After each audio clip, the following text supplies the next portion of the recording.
대협 시청자 조일알미늄 주주 여러분들 반갑습니다. 조일알미늄 관련돼서 여러분들이 투자하시면서 알고 계셔야 되는 이슈와 주가에 영향을 미칠 만한 요소들 전달해 드리는 멘토 이진욱입니다. 자, 조일알미늄 하게 되면 원래 많은 분들이 알고 계시다시피 2차전지 양극박에 들어가는 알루미늄 관련된 제조 1차 가공업체입니다. 그래서 1차 가공을 해서 롯데알미늄이라든가 DI 동일, 삼알미늄 등등 해서 2차 가공 업체로 넘겨주는 업체로 유명합니다. 그래서 옛날의 상승은 사실 과거에 주가 상승이 나왔던 이유는 대부분 2차 전지 테마 알루미늄 박 관련해서 주가가 많은 상승이 나왔었는데 사실 지금의 주가가 빠진 이유는 아시다시피 이 전기차 둔화 현상, 그 다음에 2차 전지 테마의 전반적인 하락들이 나오면서 같이 좀 조정을 받고 있는 상태죠. 자, 그런 와중에 최근에 주가가 급등하는 사례가 발생했었으니 그게 바로 이 미국이 중국에 관세를 하겠다라는 소식 때문에 주가가 상승이 나왔습니다. 그렇기 때문에 우리는 지금 2차 전지 재료가 아니라 이 알루미늄 관련된 관세 소식을 함께 봐야 된다. 이렇게 좀 설명을 드릴 것 같고요. 자, 앞전 시간에도 말씀을 드렸지만 간단하게 어떤 이슈들이 있었는지 함께 또 체크를 해볼 거고, 그리고 무엇보다 제가 앞전 영상에서 5월 초에 이 예비 판정 관련된 소식이 나올 거다라고 또 설명을 드렸었는데 그러한 소식이 또 한번 들려오면서 주가가 들썩였죠. 그래서 이와 관련된 이야기들 함께 나눠보겠고요. 기술적으로 분석으로 들어가서 어느 구간을 좀 지켜줘야 되는지도 우리가 함께 보는 시간도 가져보도록 할게요. 자, 이슈 체크해 볼 건데 우리 또 영상 처음 보시는 분들이 굉장히 많기 때문에 최근에 알루미늄 관련된 이슈가 어떤 게 있었는지부터 하나하나 빠르게 정리해 보도록 하겠습니다. 자, 4월 중순이었죠. 이 미국 바이든이 이 중국산 철강과 알루미늄 관세를 기존 7% 대비 3배 이상 25%로 인상하겠다. 이러한 소식 속에 철강과 알루미늄 관련주들이 크게 큰 상승이 나왔었죠.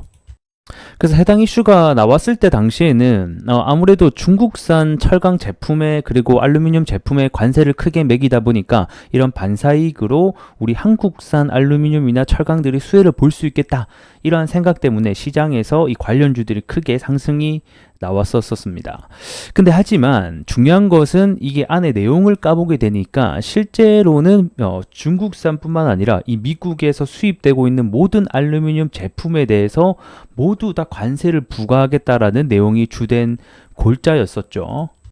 그래서 사실상 이 중국 기업뿐만 아니라 우리나라 한국 기업 역시 초긴장을 하는 사태가 발생이 됐었고 결국 주가가 지속하지 못하는 이유가 됐었습니다. 그래서 간략하게 내용을 보게 되면 미국에서 수입되고 있는 모든 나라 거기에서 우리 한국 역시 포함이 됐었다. 이렇게 보시면 좋을 것 같고 어쨌든 간에 이런 15개 국에서의 이 알루미늄 압출 제품에 대한 반덤핑, 이 상관관계 조사가 시작됐다라고 제가 말씀을 드렸었죠. 그리고 이제 예비 결과가 언제 나온다? 5월 2일 날 나온다라고 말씀을 드렸습니다. 자, 그리고 나서 해당 결과가 5월 3일 날 나오게 되면서 한 차례 더 상승이 나올 수 있게 됐는데 이때 제가 이제 설명을 드렸던 부분이 우리나라도 분명히 관세를 하기 때문에 실질적인 수혜주가 될 수는 없다. 하지만 다른 나라 타 국가 대비 관세율을 적게 받게 된다라고는 소식이 나오게 된다고 하면 한 차례 더 주가가 상승할 수 있으니 이러한 부분도 우리가 알고 있으면 좋겠다. 이렇게 같이 좀 설명을 드렸었습니다. 자, 그리고 5월 3일 날짜로 저번 주였죠. 이 알루미늄 관련된 반덤핑 예비 판정 결과가 나오게 됐습니다. 일단 말 그대로 예비 판정이란 거 먼저 알고 계셨으면 좋겠고요. 내용을 보게 되면 우리나라 같은 경우에는 우선은 이 알맥이 사실상 수출을 하고 있는 기업 중에 하나인데 0%를 받았다라는 소식이 있었고 또 신양이라는 기업이 있었는데 2.4%로 산정이 됐다라는 거겠죠. 자, 그리고 뭐 다른 기업들도 있었나 본데 이 다른 기업은 응답을 하지 않아서 43%를 산정됐다. 이렇게 나오고 있습니다. 그래서 이 조사 질의에 응하지 않는 기업이 어느 기업인지는 현재 구체적으로 나오고 있지 않아 가지고 만약에 이 상장 기업 중에 이 조사 질의에 응하지 않는 기업이 있다. 이렇게 만약에 좀 나오게 되면 좀 파급력이 있겠죠. 요거는 44% 반덤핑이다 보니까 우선 그런 점 참고해 주셨으면 좋겠고 일단은 우리가 알아야 될 사항은 원래 초반에 이 주장했던 한국산 알루미늄 제품이 관세율이 당시는 66%를 주장했었단 말이에요. 미국 측에서.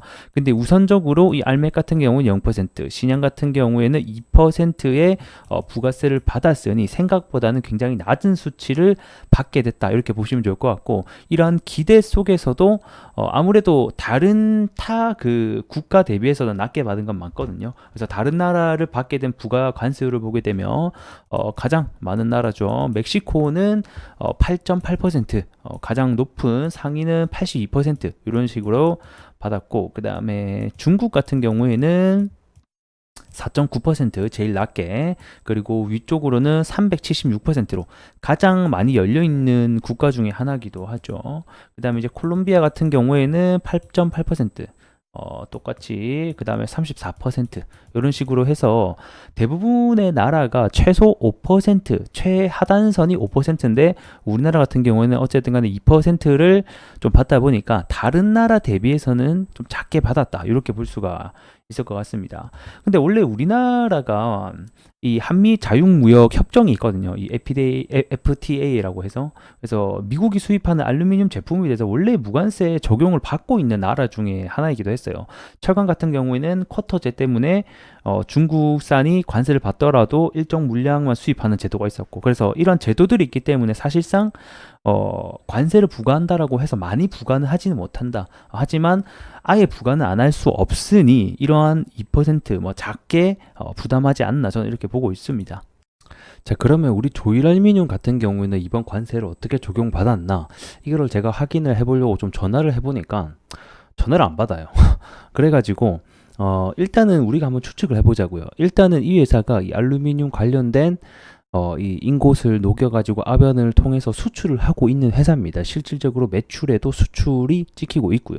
그래서 수출 기업을 알아보니까 동남아, 중국, 미국, 일본, 유럽 등 각개 국가로 수출을 하고 있더라고요.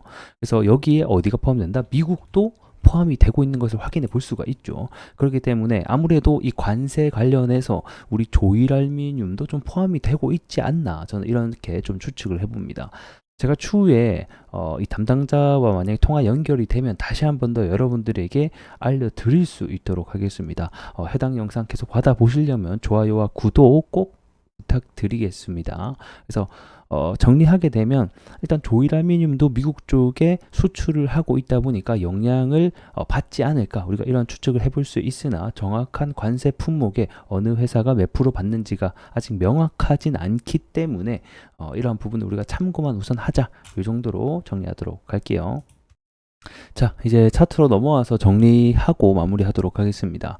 우선 조일알미늄 같은 경우에는 과거에서부터 이 장기 이평선을 뚫기 위해서 지속된 바닥에서 매집봉의 출현이 나타난 기업이기도 하죠. 자, 이렇게 매집봉을 나타내다가 우상향 기조를 나타내면서 이슈를 받고 거래대금을 터뜨리면서 주가가 상방으로 올라간 회사입니다.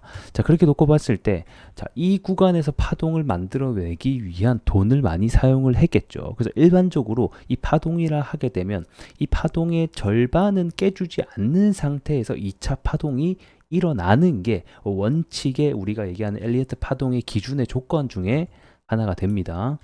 조금 더 쉽게 예를 들면 과거에 주가 상승이 나오고 반등이 나왔을 때의 모습을 보게 되면, 자, 여기서부터 여기까지 주가 상승이 나왔다라고 보게 됐을 때 여기에 절반 구간이 대략 한 이쯤 되겠죠.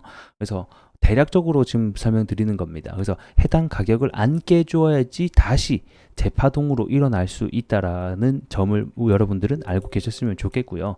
자, 그렇게 놓고 봤을 때 지금 이번에 지켜줬던 요 부근이 이 파동의 한 절반쯤, 사실 제가 봤을 때는 한 요쯤 되거든요. 그래서 아마 여기에 플러스 마이너스 오차로 해서 해당 부근을 좀 잘 지지를 해줘야지 우리가 다음 고점으로 이어갈 수 있는 중요한 지지선이 될 수 있다, 이렇게 좀 설명을 드릴 수 있을 것 같고, 무엇보다 과거에서부터 이 장기 이평선을 뚫기 위해서 노력을 했기 때문에 이 장기 이평선은 꼭 지켜주면서 올라가 주는 게 가장 베스트적인 시나리오가 될 것 같습니다. 일단은 단기적인 이슈로 인해서 주가가 상승이 나왔기 때문에 이런 단기적인 이슈가 만약에 사그라들게 된다라고 하면 주가 역시 조정 구간에 또 들어갈 수 있다라는 점 참고해 주셨으면 좋겠고, 기존에 5월달 초에 제가 예비 판정이 나온다라고 말씀드렸고, 향후 일정은 9월달에 판결이 하나 더 있고요. 최종 판결. 그리고 11월달에 이 국제위원회에 대한 판결까지 있습니다. 그래서 뭐 5월이고 9월까지면 좀 많이 남긴 했어요. 그래서 이러한 부분들을 우리가 좀 참고하셨으면 좋겠고, 하지만 이번에 대선이 있는 만큼 이 자국 표심 잡기를 위해서 이 관세에 관련된 이슈가 계속해서 불거질 수는 있겠다. 이 정도로 우리가 파악을 하시면 좋을 것 같네요. 자, 일단은 상승을 한다라고 하면 단기적으로는 이 노란색 선인 21선을 지금까지 한 번, 두 번 밑꼬리를 달아주면서 지켜주는 흐름들을 보여주고 있죠. 그렇기 때문에 단기적으로는 21선을 지켜주는지 여부가 우리에겐 중요하겠고, 중장기적인 관점으로 봤을 때는 이 파동의 절반 부분을 안 깨주는 게 다음 파동으로 가는 베스트 시나리오가 되겠다. 이렇게 정리하면서 오늘 마치도록 하겠습니다. 자, 좋아요 여러분씩 한 번씩 부탁드리면서 전 더 다음 시간 더 나은 내용으로 여러분들께 인사드리도록 할게요. 고맙습니다.